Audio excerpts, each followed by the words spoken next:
everybody, and welcome to another Doctor Who review. This time I'm reviewing a second Doctor story of Macra Terror.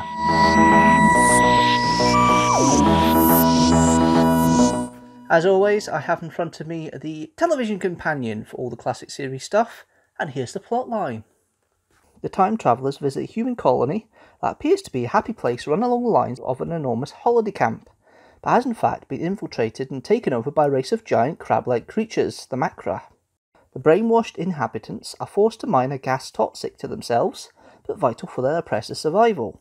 Ben at one point comes under the Macra's malign influence and turns against his friends. He eventually regains his senses, however, and under the Doctor's guidance destroys the gas-pumping equipment, thus killing the Macra and restoring the colony's freedom. Now I have to admit, I've seen the animated version of the Macra Terror for this review. I have seen the reconstruction as well, and obviously I'm not old enough to remember it originally going out on broadcast. The Macra Terror is one of the stories that has been lost from the BBC archives in its original format.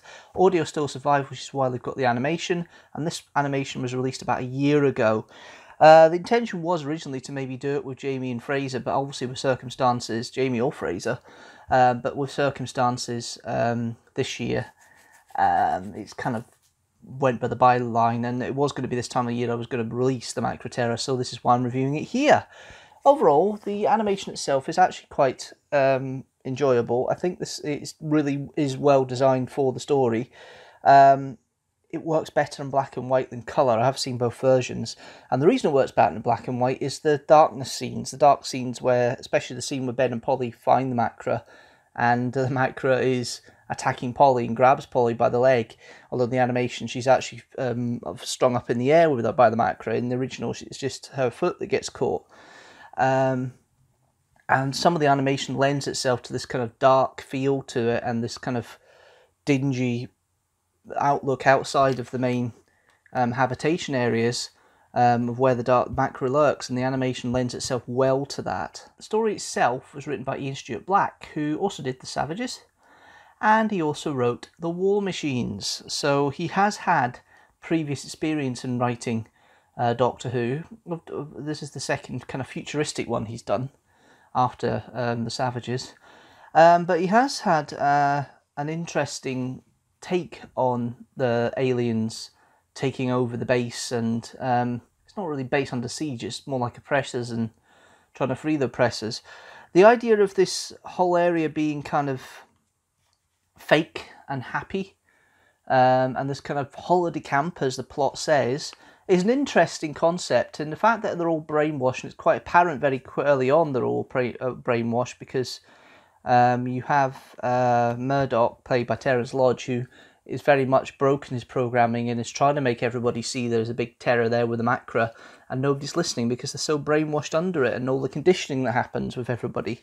And obviously the conditioning is an effect that happens through Ben as well later in the story, where he becomes part of the whole conditioning that's happened and tries to get the Doctor, Polly and Jamie to become like them, but the Doctor manages to stop it for them, and there's these little elements there. Other good things in the story, now what I understand, Polly, is it this one or is it Underwater Menace? I can't remember. It's one of the two that Annika Wills gets a haircut. I think it's this one, because there's a leisure bit where they get relaxed and they have relaxed and they get a haircut, and I'm sure it's this one. And basically Polly gets a haircut, so she goes from a longish hair to a hair to the bob, to the pixie cut that you see in this story, in this episode. It's interesting to see that they made a decision to keep her hair the same length all the way through, and keep it the same, like she's already had the haircut. And that might lend true. It might be true.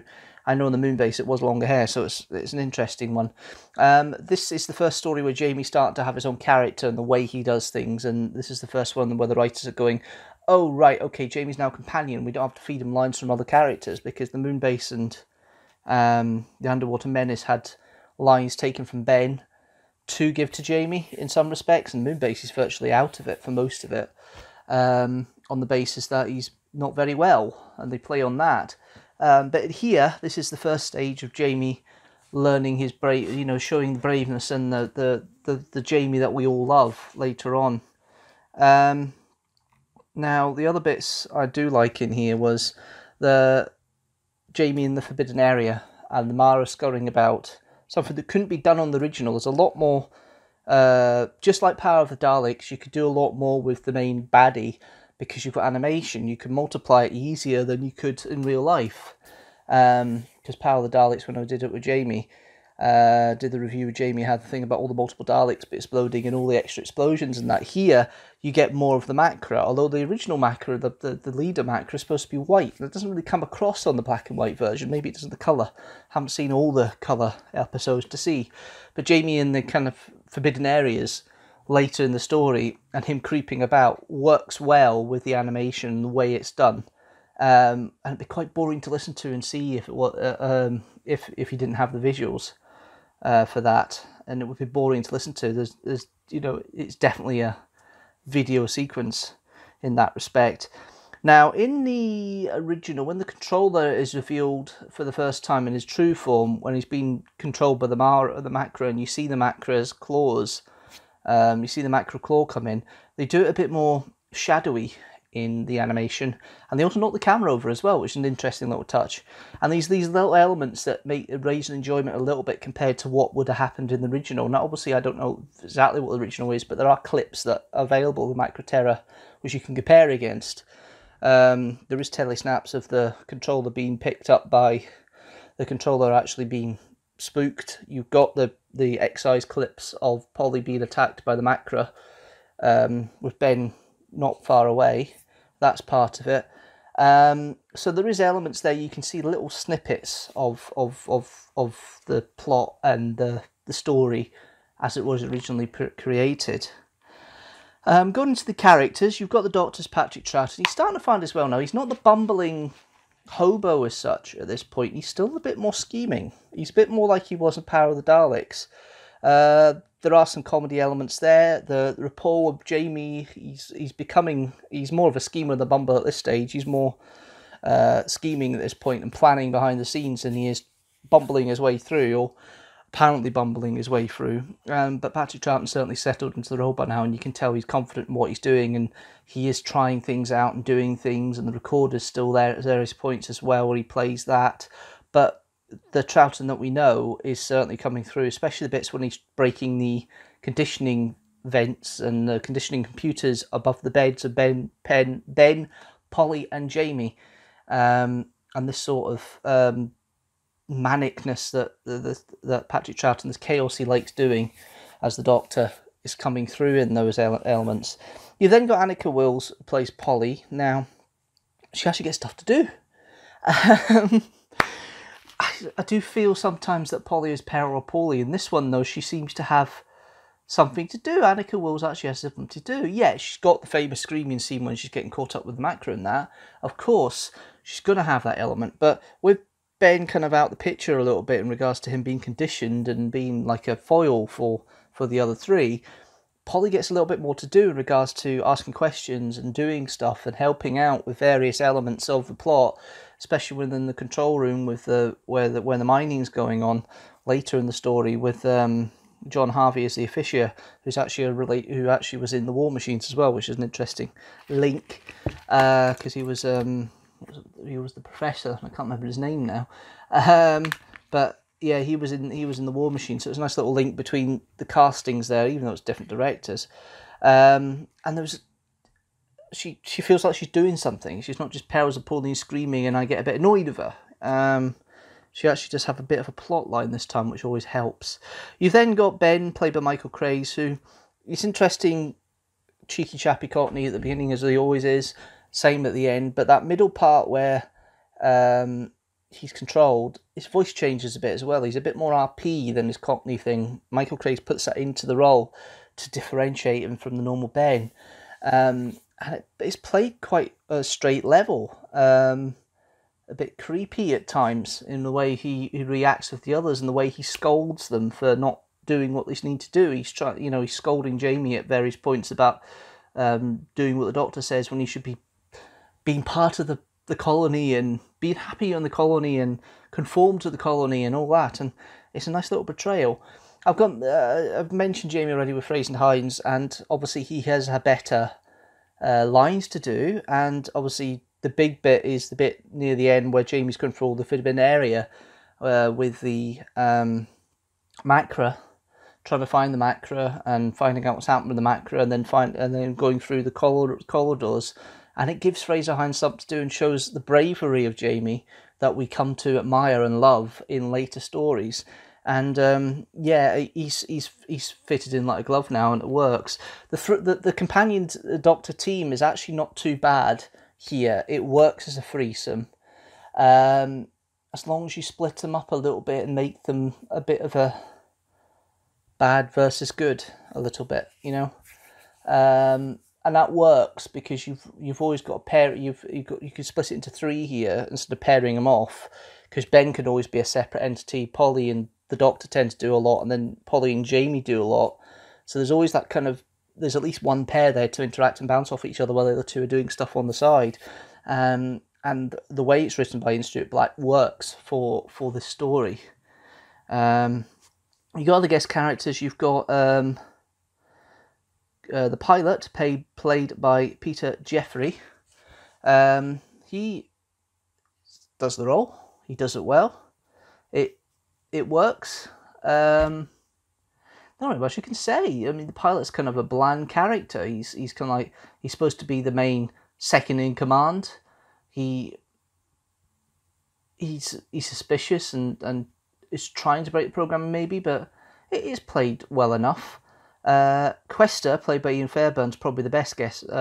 Quester is not too bad, played by Ian Fairbairn. Again, it's just a role. He doesn't really stand out in his character as such. The ones that do stand out are Curtin Klauber, who plays Ola, who is the security officer. This kind of trumped up security officer who thinks he knows better, and is secretly trying to take over what the pilot's doing, and ends up being, when the pilot gets disowned in episode 4 by the Macra, he then becomes, tries to get his power drive, but it doesn't really work. And then we've got Terence Lodge playing Medoc. He's probably the best guest star here, because Medoc's kind of fearful. He knows what happens. He is scared of the Macra. He knows what the Macra are. They do exist in his world, not like the others. It's interesting characterization played by Terence Lodge here, and it gives a mystery for the Doctor to start with, because he plays off Medoc to find out what's happening with Medoc, what Medoc's seen. Doctor's already realised, very early on, there was something not quite right in this colony, while the others are still finding a way, and Ben's getting hypnotised. So Medoc's a good way of showing the world through not quite outsider's eyes, but through the eyes of somebody who was part of the system and now isn't, and showing what could be right and what could be wrong with this. Overall, the direction obviously is difficult to discover with what John Davies originally did, because the original content isn't really there. So I can't really comment on that. The music, it's Dudley Simpson, one of his earlier things, and at this stage, Dudley Simpson loves his synthesizers, and he's got all these different. He's got his Moog synthesizer, and I don't know if there's a Moog synthesizer at this point, but he's got the synthesized music there. There's not so much of the orchestral stuff that he's known for in the mid-70s and late 70s. That comes in later. There's a couple of bits with the organ, especially the bit where the Macra is attacking Polly and Ben.